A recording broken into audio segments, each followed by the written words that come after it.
It's great to be here. It's great to see the crowd still is here, so we must be doing something right. That's tremendous. I want to talk a little bit about nationalism, actually. I think the conference has talked about lots of different forms of nationalism, and I think it's maybe worthwhile to talk about what we mean by it. And then I'm going to, if we have time, talk a little bit about free speech here on the Berkeley campus, although Carol Christ did a great job of summarizing that this morning. So is that the right thing? Yes, U.S. universities in the age of Trump.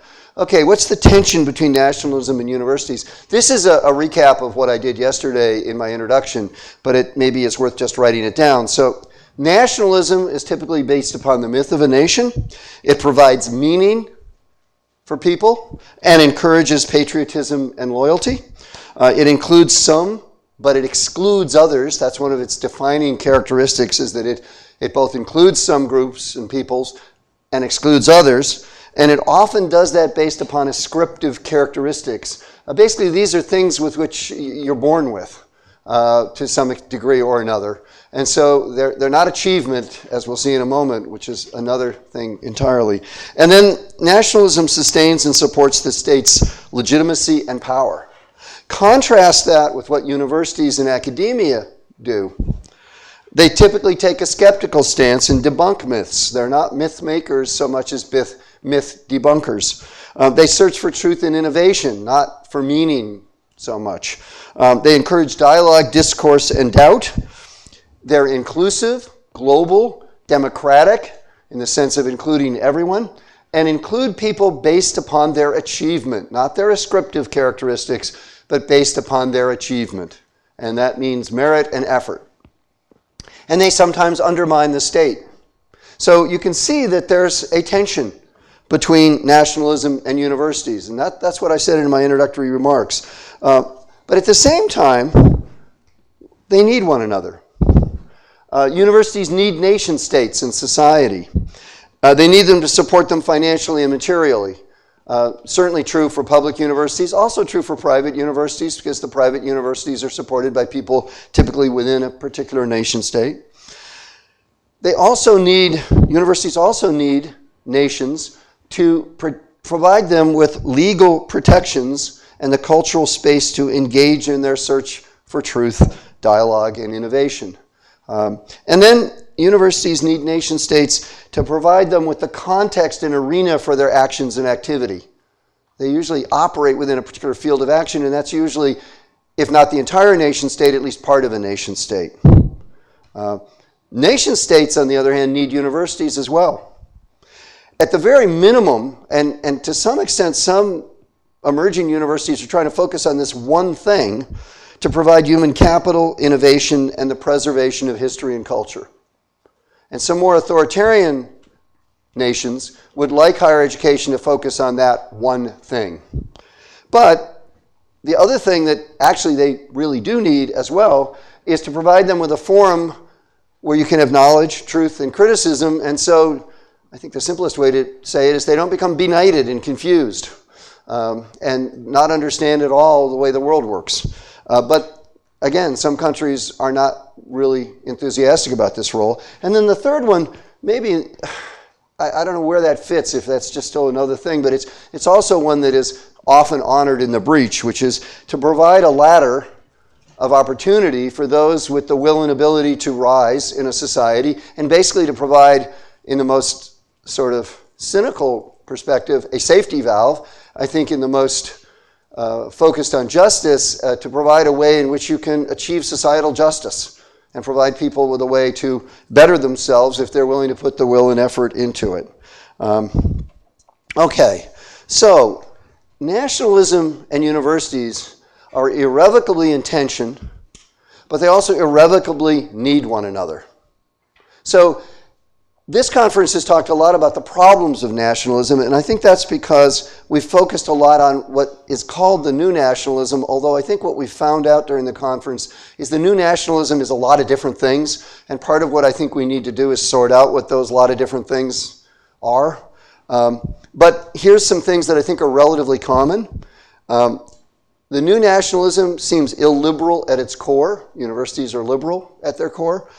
It's doubtful about globalization and perhaps democracy in some cases. Maybe uncaring about the truth and knowledge. distrustful of elites and elite knowledge and authority, and often directly anti-intellectual. Somebody this morning mentioned Richard Hofstadter's famous essay on anti-intellectualism in American life and the paranoid style.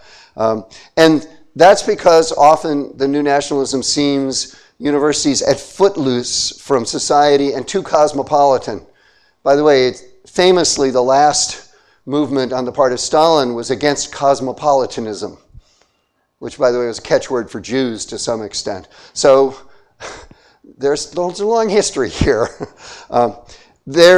The new nationalism is very protective of nationalist myths, and it's often ethno-nationalist, by which I mean it's rooted in a particular ethnic or racial perspective.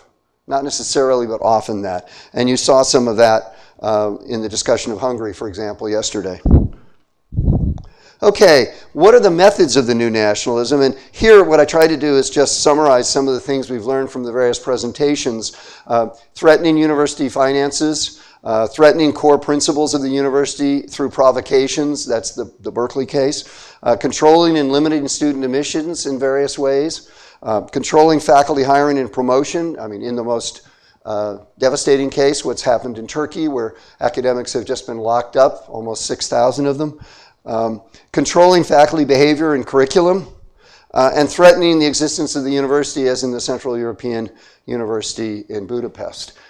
So these are things that are being done to universities in the name of the new nationalism, but it's really worth noting some of these things even occur without the new nationalism. There's a long history, as we all know, of universities being threatened in these various ways. Sometimes without the motivation of the new nationalism, sometimes things as simple as a budget crunch that threatens the finances of a university, or some other kind of thing going on in the society that leads to the legislature or somebody else being upset with universities. So this is a long history of this kind of thing. There's a long story about it. So new nationalism in the universities. The critique of universities by the new nationalists is we're politically radical or disruptive. We have too little focus on the core constituency of the new nationalists. So the Trump voters would say, I don't see many of my people going to universities. Too many PhDs. The Wall Street Journal, by the way, has been making this case recently with respect to the new House tax bill, which would tax fee remissions and tuition remissions for graduate student instructors and graduate student researchers, and thus adding appreciably to the cost of going to school for those groups of people. And they're arguing this is a good thing because we should tax those things we have too much of. We have too many PhDs, let's tax them. And then, of course, there's the irrelevant research argument. This is especially leveled against the humanities. My feeling always is that's really a bogus argument. I love to tell the story of Alice Waters, who came to Berkeley, majored in the humanities, then went off to come up with an innovation, namely locally sourced food and healthy food that has changed the way Americans eat. So innovations are not just from engineers. Turns out there's cultural innovations. And cultural innovations can often have a bigger impact than even your cell phone. So it's worth knowing that. So I'm not convinced that we should get rid of the humanities because they're not innovative. Also, there's even just another reason for sure to keep the humanities. Let's preserve our culture. And the culture is often the reason why we want to live. I'm going to the Joffrey Ballet tonight. I'm excited about that. That's the kind of thing that we as heck should make sure that we retain in a society. So what's the response to the new nationalism we should have? Well, I think we have to ask ourselves, and this has been within the debates during the conference, what are the core functions that absolutely must be protected? Carol Chris said academic freedom this morning in her remarks. She couldn't see a university really existing without academic freedom. Funding for research, I think, is something that needs to be protected. A broad liberal education. Remaining open and inclusive, making sure that we're not restricted in some ways. What are things that can be done to change? Well, we probably have to reach out more to society. There's been discussion about that. Online education is one way to do it. It's not the only way. But for example, there's a lot of criticism of the University of California that it doesn't touch enough people. One way we could touch a lot more people, it would be to have online certificates, and we could maybe increase the number of people who had been touched by the University of California by a factor of 10. That's not impossible to think that could happen. And that might increase the constituency for the University of California, because unfortunately they're not going to probably build more University of California campuses, and the population of California keeps increasing, so as a fraction of the total population, the number of slots at UCs is not going to increase. It's going to go down as a fraction. And then also probably examine political correctness. Make sure that we are, in fact, not sinning in the way that some conservative commentators think we are. And I don't think we should shy away from that and taking their criticisms seriously. Okay, so how much time do I have, John? 3 minutes, good. So I can do free speech very quickly. This is sometimes your brand is your curse. Our brand is free speech. Here's a picture of the free speech movement, 64-65. Here's what happened February 1st, 2017, at the Milo Yiannopoulos event that was canceled about 2 hours before it was supposed to occur. This led to, these are the events. There was the Milo Yiannopoulos. There was Ann Coulter, who also claimed that she was not allowed to speak, although her case is pretty weak. But here's the press narrative that comes, let's do the press narrative. Milo Yiannopoulos' speech at UC Berkeley canceled as protest turns violent. And then it just talks on and on about a free speech battle at the home of free speech, and we got a lot of bad press. A lot of bad press. Not good for us. I could make an argument that we tried to do the best we could, but the best we could was not good enough. So what happened in the fall? As Carol Christ said this morning, Ben Shapiro came, and that went off pretty much without incident because there was a very large police presence and a lot of pre-planning. Same thing with the Milo Yiannopoulos event. As she described it, she played chicken. I don't think she used the word, but that's what she did. She called Milo Yiannopoulos' bluff. He never really meant to have an event. What he wanted desperately was for us to cancel his event so he could claim, that's true, by the way, that's really what he wanted. So he could claim how badly he'd been treated by Berkeley. He did not really want the event. In fact, he hadn't invited the speakers. So Carol played chicken, she won. So now we have a much better narrative. We defend free speech, but isn't this a lot of money to spend on Milo Yiannopoulos? It's just the headline you want. So here's some of the headlines. My favorite is the bottom one, how the Coachella of conservatism fizzled into an expensive photo op at Berkeley. And the San Francisco Chronicle asked, and the point of all this was what exactly? Well, the point is we defended free speech. And I think we showed that we are the home of free speech. And then here's even the Wall Street Journal, which grudgingly says we did a good job. It's hard for them to be all out happy with us. You know, why did we spend so much money? Well, unfortunately, that's what it took. So what are the issues we have? Well, we have to deal on campus with free speech and hate speech, and Carol talked about that this morning. We have to be clear, I think, that we are not in favor of violent protest, and we're going to condemn it whether it's on the far left or the far right, no matter what. We've got to rethink our time, place, and manner restrictions.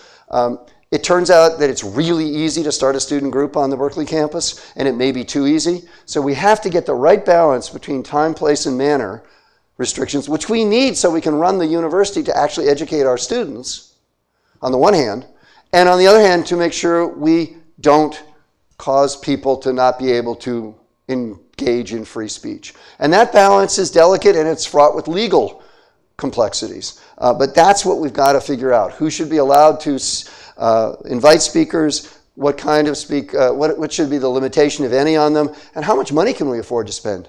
If we had to do a Milo Yiannopoulos every month or every week, let's say every week, it'd be $50 million a year. We can't afford that. So that's the kind of situation we find ourselves right now in. And why has this happened? It's because new nationalists in America are trying to find a way to undermine our reputation for free speech so they can undermine our credibility and perhaps eventually defund us. I think we've won the last battle. We'll see what the war looks like. Thank you.